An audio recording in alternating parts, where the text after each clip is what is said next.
पुण्यात्माओं, इतना अज्ञान ग्रहण कर लिया हमने, जहाँ भी हम जाते हैं एक जैसी दंत कथा सुनाने वाले ये संत मंडलेश्वर मिलते हैं, ये महंत मिलते हैं जिनको कख का पता नहीं अध्यात्म मार्ग का, और हम इनको परम संत मान के, महाविद्वान मान करके हम इनकी प्रत्येक बात को बगैर किसी ऑब्जेक्शन के हमने स्वीकार किया। पुण्यात्माओं, अब तक तो हम अक्षर ज्ञानहीन थे, हमारे पूर्वज शिक्षित नहीं थे, और जिस कारण से हम यही भटक रहे हैं। परमात्मा ने ये शिक्षा इसलिए प्रदान की है कि आप भगवान को पहचान सकें और सदग्रंथों में जो लिखी परमात्मा की महिमा है उसको जानकर दृढ़ निश्चय कर सके कि सचमुच हम जो कर रहे हैं ये सही है,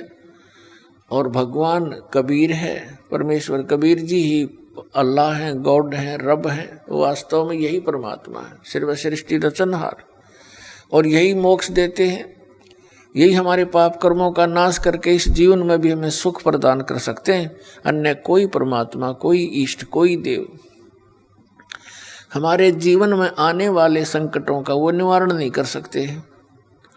उदाहरण के तौर पर जैसे हम श्री कृष्ण जी की महिमा सुना करते थे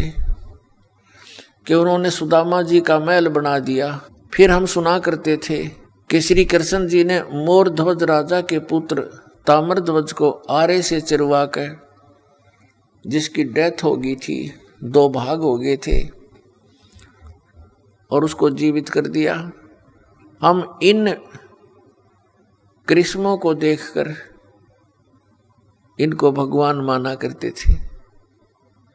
लेकिन हमारी बुद्धि अधिक काम नहीं कर रही थी, क्योंकि हमारे पास कोई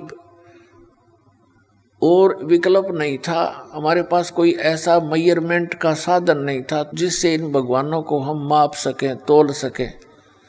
इनकी तुलना किसी से कर सकें। अब परमेश्वर ने और उन महापुरुषों ने जिनको भगवान मिले, उन्होंने हमें ये एक पैमाना दे दिया ISI मार्ग का, वेदों और ग्रंथों से प्रमाणों का।